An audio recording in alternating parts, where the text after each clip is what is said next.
par les populations. Pourquoi cette préférence alimentaire pendant le Ramadan? Les explications dans un instant. Bonsoir et bienvenue à tous. Lutte contre le Covid-19, comment faire adhérer les citoyens? Un numéro vert a été mis en place, le 115 pour les appels d'urgence.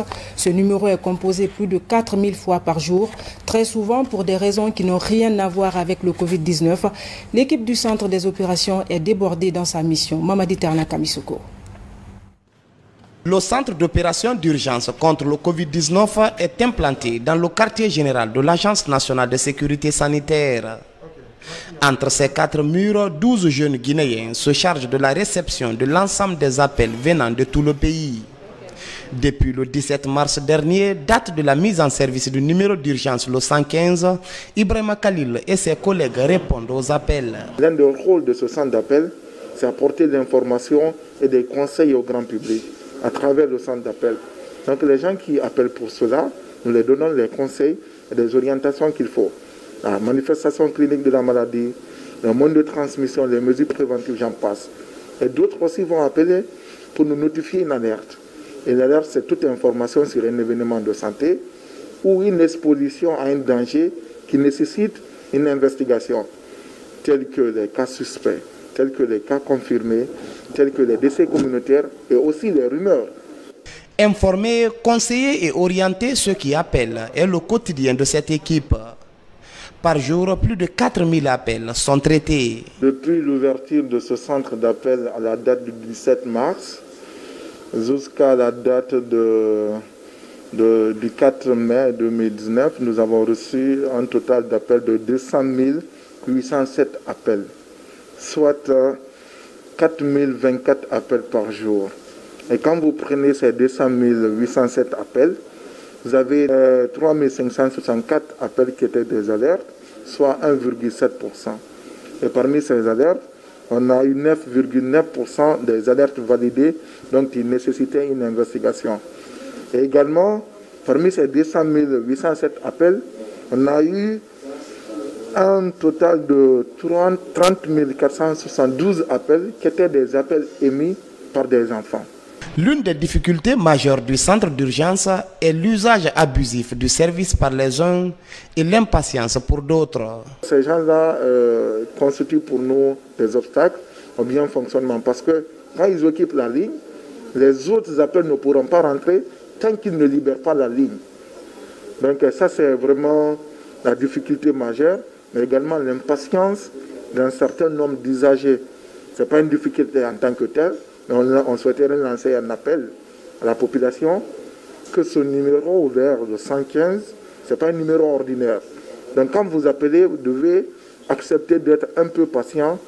Les principales langues locales et le français sont utilisés pour faciliter les échanges avec les citoyens, ce qui pourrait aider à renforcer la collaboration des populations dans la lutte contre le coronavirus. Covid-19, la Guinée n'était pas prête à faire face à cette pandémie. C'est le résultat d'une enquête qui vient d'être réalisée à Conakry. Malgré l'engagement du personnel soignant, les structures sanitaires éprouvent quelques difficultés dans la prise en charge des malades. Explication Yaya Silla. Financée par l'Agence technique de coopération belge ENABEL, cette étude a duré une trentaine de jours. Elle porte sur les connaissances du coronavirus en termes de pratiques appropriées pour éviter la maladie, les attitudes à tenir. Il était aussi question dans cette étude d'analyser le niveau de préparation de riposte dans les structures sanitaires. L'idée c'était d'avoir une image globale de ce que les Guinéens pensent de cette pandémie en termes de connaissances, en termes d'attitudes et en termes de pratiques, mais aussi d'analyser le niveau de préparation de notre système de santé. Autrement dit, de comprendre comment nos structures de santé sont aujourd'hui préparées pour faire face, n'est-ce pas, à cette pandémie. Force a été de constater qu'actuellement, aussi bien au niveau des connaissances que des pratiques du personnel de santé, mais également que du matériel disponible au niveau des structures sanitaires, qu'il existe encore énormément de lacunes. Donc même si on a essayé de bâtir sur les acquis de l'apprentissage de la période Ebola, malheureusement, il y a encore beaucoup de travail à faire, notamment parce que l'épidémie actuelle est différente de l'épidémie d'Ebola. L'étude est menée en échantillonnage dans 169 structures sanitaires de la ville de Conakry, Kindia, Labé, Mamon, Kankan-Sigiring et Lola. C'est un appui du Royaume de la Belgique à la riposte nationale contre le coronavirus. Les résultats auxquels on a abouti permettront à coup sûr au ministère de la Santé, à l'Agence nationale de sécurité sanitaire, de mieux orienter les stratégies de lutte, ce qui fait que toutes les commissions de travail mises en place pourront bénéficier, chacun en ce qui le concerne, des résultats d'une telle étude. Ce document de plus de 200 pages sera vulgarisé dans les prochains jours en format réduit en vue de servir d'outil de référence pour les professionnels de santé. Et puis l'humanité se mobilise pour la protection de la santé sexuelle en cette période de crise sanitaire. 39 ministres ont exprimé les préoccupations à travers le monde. En Guinée, c'est la ministre de la Coopération et de l'Intégration africaine qui a porté la voix du pays. On l'écoute au micro de Maferin Camara. L'humanité est impactée par les conséquences du Covid-19. Si les hommes enregistrent le taux de mortalité le plus élevé, les femmes, par contre, restent les plus marquées par les effets de la pandémie. Le Covid-19 touche les femmes et les hommes différemment. La pandémie aggrave les inégalités chez les femmes et chez les filles, ainsi que la discrimination chez d'autres groupes marginalisés, comme les personnes handicapées et celles vivant dans l'extrême pauvreté.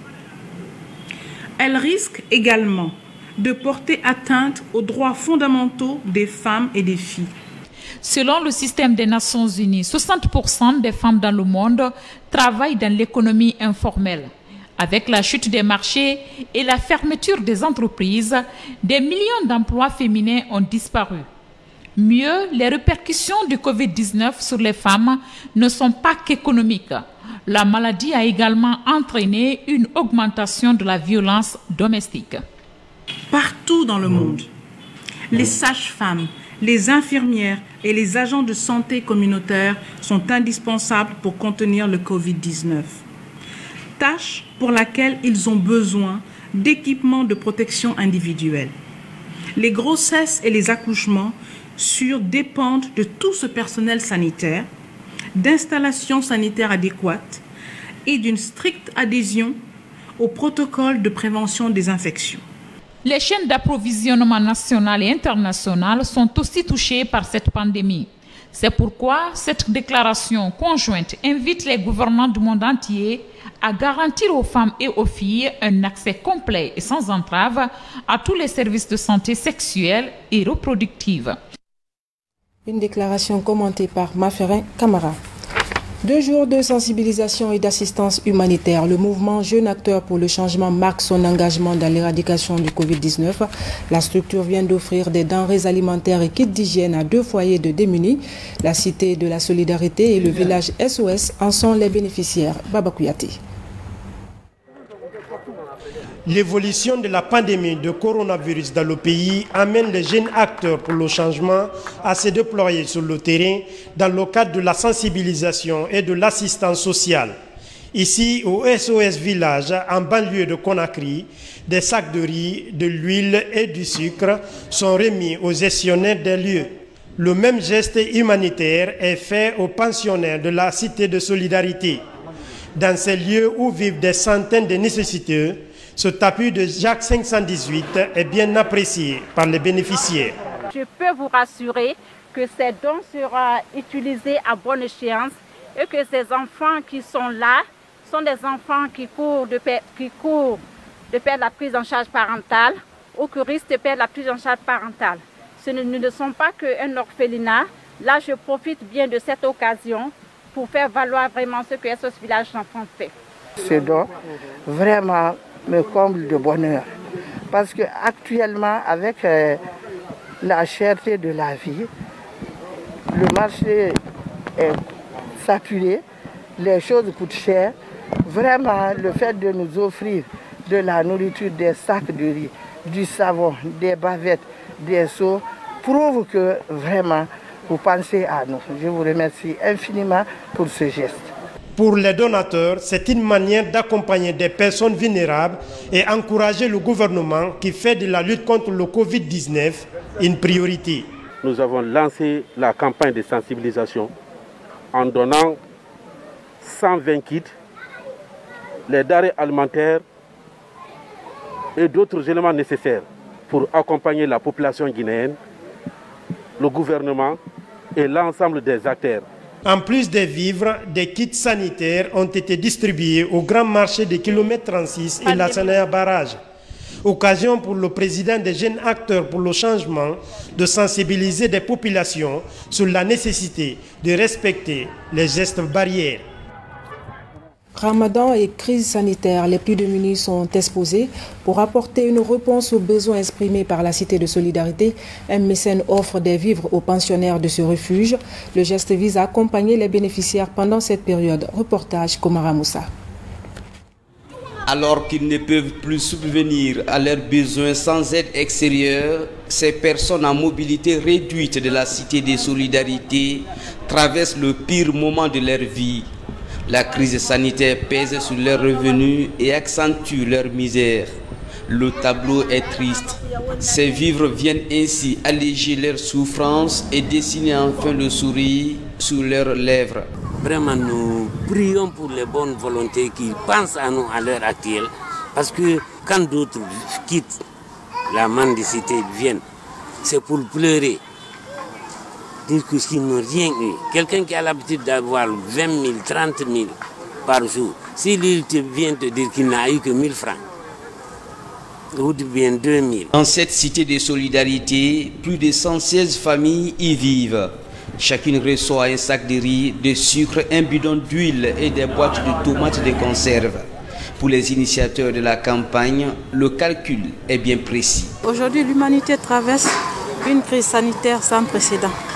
En Guinée, les conséquences se ressentent déjà dans plusieurs secteurs et les plus vulnérables sont les plus touchés. Vu cette situation actuelle qui sévit dans le monde entier, notre mari, M. Alphonse Guilavogui, qui a un handicap physique, a pensé et estimé qu'il était opportun pour lui de joindre le gouvernement dans sa lutte contre cette pandémie. Cet élan de solidarité touche également le voisinage du donateur, comme dans cette cour de 10 familles pour les aider à traverser cette période difficile. Je suis dépassé de joie. Je n'avais rien à donner à ma famille aujourd'hui. Si je reçois ce don, vous comprendrez mon émotion et ma satisfaction. Je remercie infiniment le donateur. Ces bénéficiaires espèrent que les personnes de bonne volonté continueront leur aide même après cette crise sanitaire. Le donateur rassure que des actions seront menées pour apporter assistance aux nécessiteux des villes de l'intérieur du pays, en particulier sa ville natale, Macenta. Dans notre rubrique Déjeuner du jeûneur, je vous amène ce soir à Kindia. Là-bas, la mangue est la spécialité de la localité. Aujourd'hui, c'est la famille Traoré qui nous accueille avec un délicieux ragoût. Notre équipe a suivi tout le processus de préparation. Reportage Fana Labaya et Alia Kamara. Kindia, une localité polyvalente dans la pratique agricole. La préfecture excelle dans la production aussi bien des légumes que des fruits. Mais la mangue est le grand symbole de cette localité. Ici, c'est le fruit roi, l'un des aliments les plus consommés. En ce mois de Ramadan, les ragoûts faits à base de ce fruit sont très prisés par ceux qui observent les 30 jours de pénitence. Aujourd'hui, la famille Traoré a décidé d'en faire son menu pour la rupture du jeûne. Une recette simple et moins coûteuse. Chaque fois, je prépare ça. Par exemple, j'ai acheté 6 000 francs de mangue, après 5 000 francs de poisson, 2 000 de l'oignon, le rouge, j'ai acheté pour 5 000 francs. 18h40, le soleil commence à décliner et l'heure de la rupture approche. Pendant ce temps, Madame Traoré laisse encore mijoter le ragoût dans la marmite. Quelques minutes plus tard, tout est au point et cela correspond à l'heure de la prière.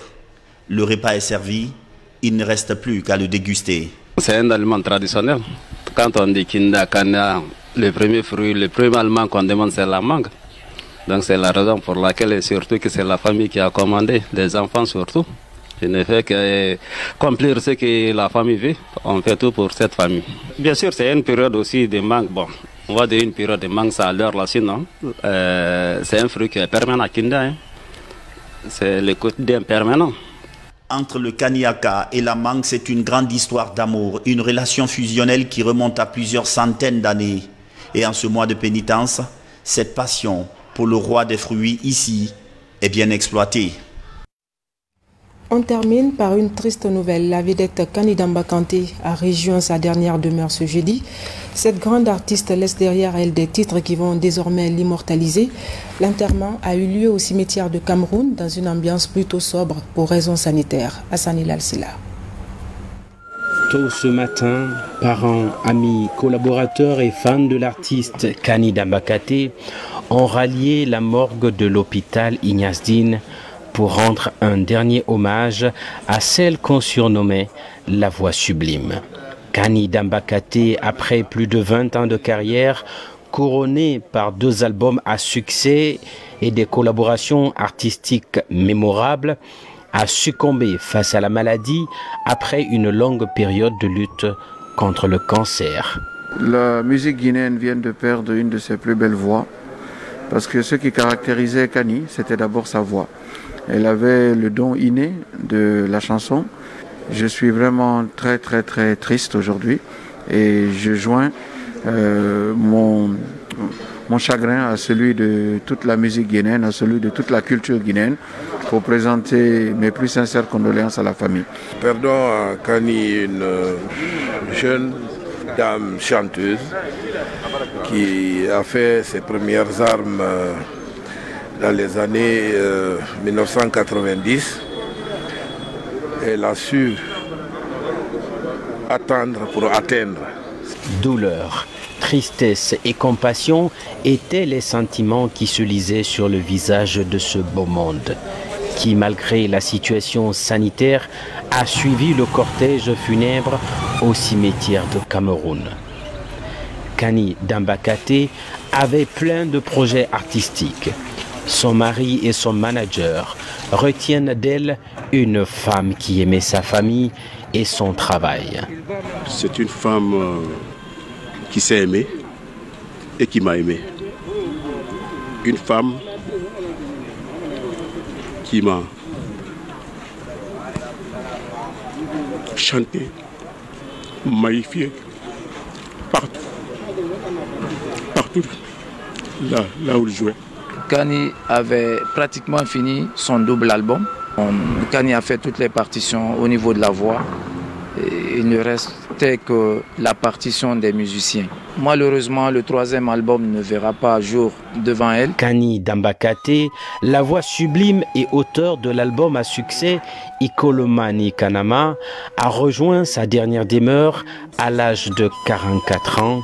Après une carrière remplie de succès et un projet artistique pour un double album inachevé. Ainsi va la vie, que l'âme de Kani Damba Kanté repose en paix. Amen. Covid-19 et le décompte des cas. Aujourd'hui, le pays a enregistré 32 guéris, 71 cas confirmés et 0 décès, ce qui fait un cumul total de 629 guéris, 1927 cas confirmés et 11 décès. Voilà, mesdames et messieurs, c'est la fin de ce journal. Je vous remercie de l'avoir suivi. Prenez soin de vous et de vos proches. Demain, vous serez avec Alia Kamara. Bonsoir et à très bientôt.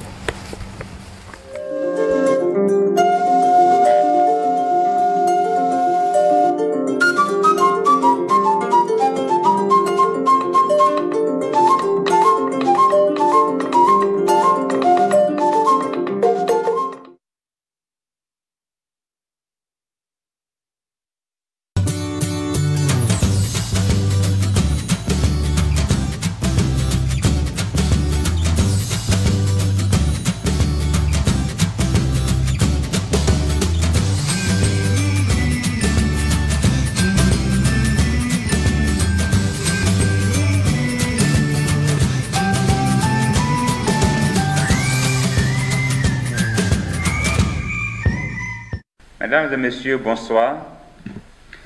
À date, nous avons eu 71 cas positifs sur 429 testés, ce qui fait un indice de positivité de 17%, soit un cumul de 1927 cas depuis le début de la maladie.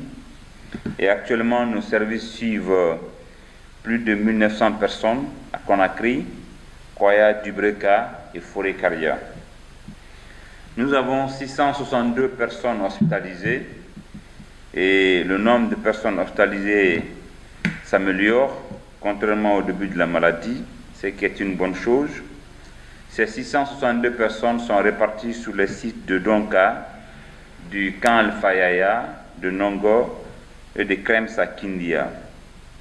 Nous n'avons pas enregistré heureusement de décès. Aujourd'hui, toujours on est à 11 décès et 32 personnes sont sorties guéries, ce qui porte le nombre à 629 personnes guéries. À la réanimation, 19 personnes sont hospitalisées, nécessitant tous des soins intensifs. Et depuis le début de cette pandémie, 46 personnes ont été prises en charge à la réanimation. Mesdames et messieurs, nous portons à votre connaissance que la Guinée a adopté le protocole du professeur Raoul avec comme médicament essentiel l'hydroxychloroquine dosé à 100 mg et l'azithromycine 500 mg, bien sûr accompagné d'autres médicaments. Et actuellement, ces médicaments sont administrés sur l'ensemble de nos sites et tous les malades hospitalisés bénéficient d'une prise en charge et nous n'avons pas de rupture à Donka, ni dans les autres sites de prise en charge. D'autres médicaments sont aussi prescrits en fonction de l'état du malade et les malades ayant des comorbidités aussi bénéficient d'une prise en charge. Et les autres aspects, notamment la restauration qui s'est beaucoup améliorée, et les autres commodités aussi sont prises en compte dans cette lutte. Mesdames et messieurs, comme la dernière fois nous avons dit que l'épidémie s'est étendue à Fria et l'investigation à Fria est terminée, nous avons enregistré les contacts des cas. Ils sont actuellement suivis et ceci nous amène à revenir sur les mesures essentielles dans cette lutte, qui est la première mesure, l'une des premières mesures très efficaces, qui est le port du masque. Et ce port de masque, il est obligatoire actuellement à Conakry et il est aussi à Fria. Et nous demandons à tous de porter le masque toutes les fois que vous ne serez pas seul. Vous avez un interlocuteur en face de vous, portez le masque. La distanciation sociale qui consiste à prendre 1,50 m au moins avec son interlocuteur, le lavage régulier des mains pour éliminer physiquement le virus et l'interdiction du regroupement.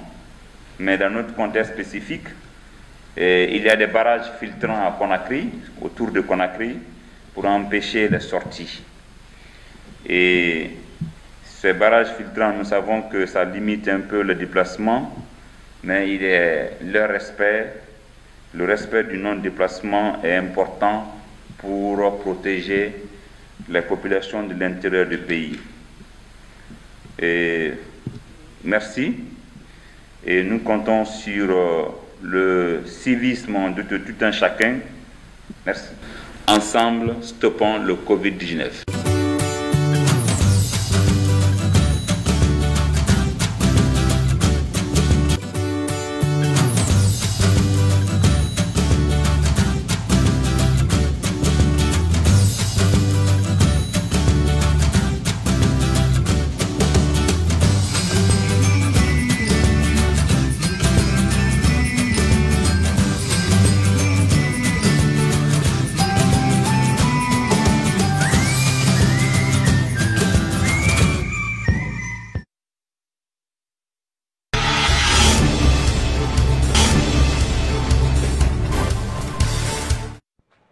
C'est le début d'un programme de sensibilisation sur les dangers du Covid-19 et le don de kits aux organes de médias de Guinée. Première étape, le bureau de presse de la présidence et la RTG Koloma et Boulbiné.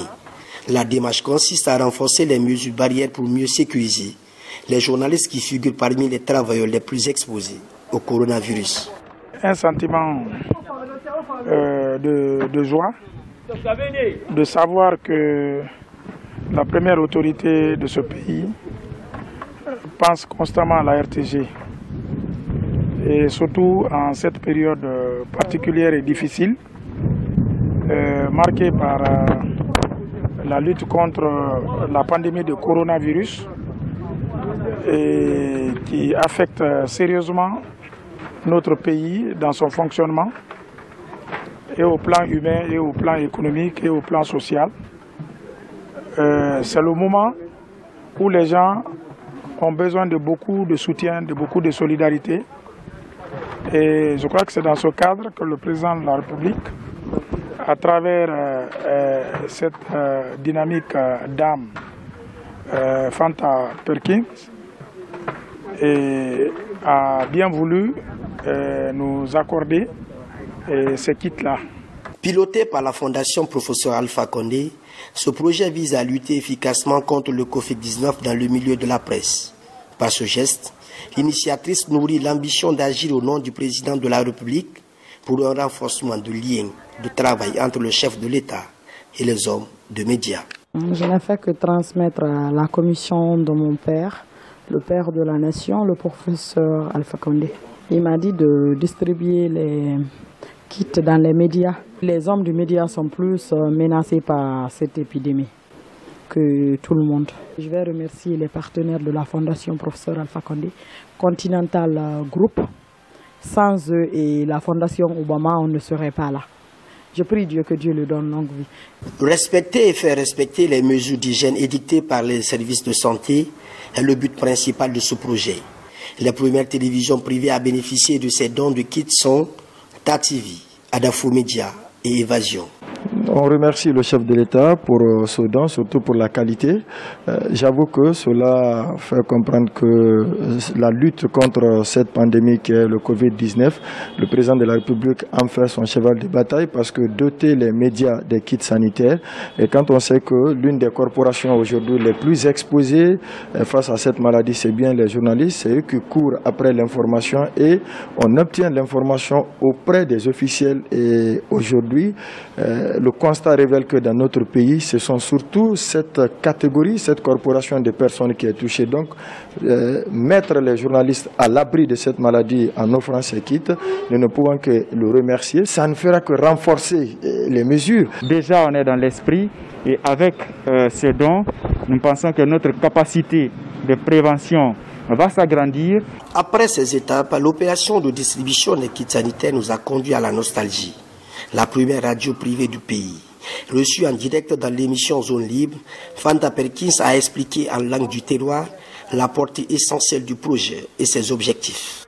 Afale muna folo pharmacie centrale donc officiel ntara senkun kabana naraba na kambi comme etanum papa occupé et fantan désigné tanum docteur Konaté pharmacie centrale amoura ita mais comme docteur Konaté mon nom so de yire biri yilera ya igbaxi ntan naga équipe nyala ma formé muna ha ita folo muna mubara boke gbera samba ministère de l'information Moubara ministère de l'agriculture là-bas, Moubara ministère de l'affaires sociales là-bas, Moubara premier imam, Koro Magame, imam Kamara, Moubara Nafangbi Khani. Sigarene ba quartier de Sandra Valia, na itaungone meni na dera foyer na re mastoma.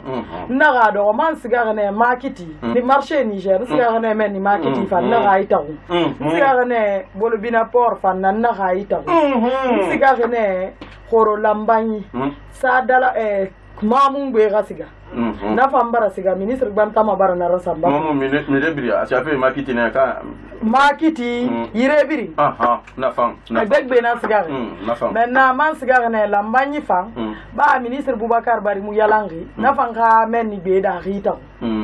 donc na ga ngene yire biri mba na population biri nangi anka ito kumbiri nana sans exception. Ce projet de solidarité de la Fondation Professeur Alpha Condé envers les hommes de médias est la manifestation de la volonté des initiateurs à encourager et soutenir la presse guinéenne pendant cette crise sanitaire qui touche beaucoup de journalistes dans l'exercice de leurs fonctions. C'est ainsi que nous avons été reçus à la radio continentale qui marque la dernière étape de notre tour des médias. C'est de remercier le président de la République de son geste envers notre radio, la radio continentale FM 98.8. La deuxième réaction, c'est de l'encourager dans ce sens à œuvrer à ce que les mesures d'urgence sanitaire qu'il a déjà décrétées soient respectées. Et donc on le remercie beaucoup de ce geste. Nous allons faire preuve de responsabilité pour mettre à disposition ces kits sanitaires à la disposition du personnel de la radio continentale FM et faire appliquer les mesures d'urgence sanitaire déjà prônées par le président de la République.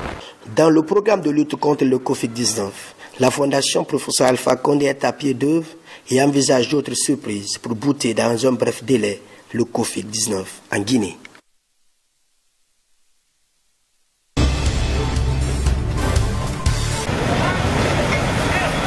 À plus de 500 km de Conakry, la préfecture de Kissidougou, une ville qui, à l'image des autres du pays, vit au rythme de la riposte contre le Covid-19 à travers une forte campagne de sensibilisation. La santé avant tout.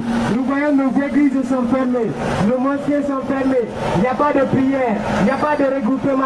Une lutte dans laquelle les fils ressortissants de Kissidougou à tous les niveaux se sont impliqués. C'est le cas de l'honorable Claude Korikondiano, président sortant de l'Assemblée nationale. Ce deuxième geste de cet autre fils de Kissidougou est composé de 300 barrettes, 200 grands seaux, 200 petits seaux et 216 tables de support.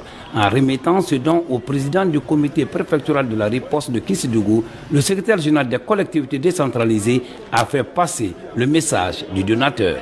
Qu'il sache aussi que ces recommandations sont bien saisies par chacun de nous. Nous ne manquerons pas de faire passer tout le temps son message de paix. Surtout quand il dit de pardon, là c'est très sage. Nous ne manquerons pas de transmettre le message à notre population. À l'image du premier geste de l'honorable Claude Korikondiano, ce deuxième est destiné aux 12 communes rurales et la commune urbaine, ce qui explique la joie des bénéficiaires. J'ose sans réserve vous donner l'engagement au nom de mes collaborateurs, les 13 maires de la préfecture de Kissidougou, dont j'ai la charge pour le moment, selon leur choix, de demeurer leur doyen, promettre aux donateurs que ce geste qui vient de nous être fait sera utilisé à bon escient. Il n'est pas ses premiers pas. Il l'a toujours fait, il a toujours défendu la communauté de Kissidougou avec l'ensemble des localités. C'est pourquoi il me revient le devoir aujourd'hui de le remercier et remercier tous ses collaborateurs d'avoir pensé à notre communauté de Kissidougou. Ici, à Kissidougou, la lutte contre le Covid-19 se pose comme un défi, d'où l'engagement et la détermination des fils résidents et ressortissants de la préfecture à relever cet autre défi à travers des comportements responsables.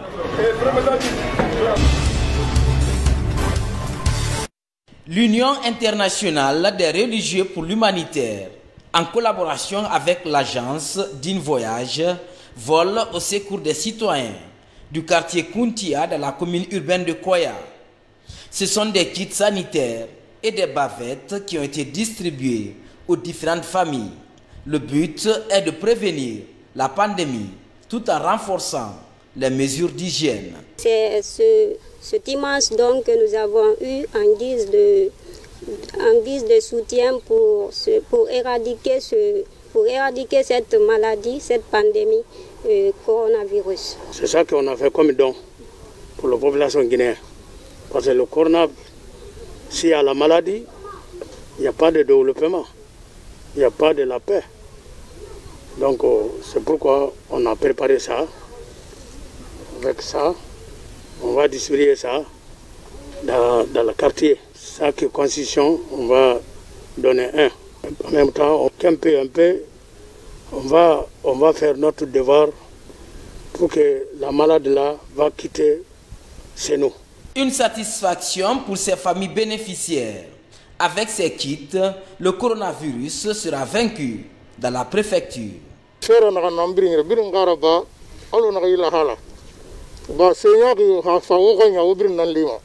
Donc obir nan la mawaga makanta alako ano bade wo makena alay fure ba wonguma aya kosi kamgo sama akiliti ano findire hakator lagna yama birumbe momambar birum kili malira basira yino gonyera population be ala lagna population na tanga yifurema awara nakay sugu alaga abane mamuna kay sugu alaga na maneli Yunara Allahumma salli ala sayyidina Muhammad sallam.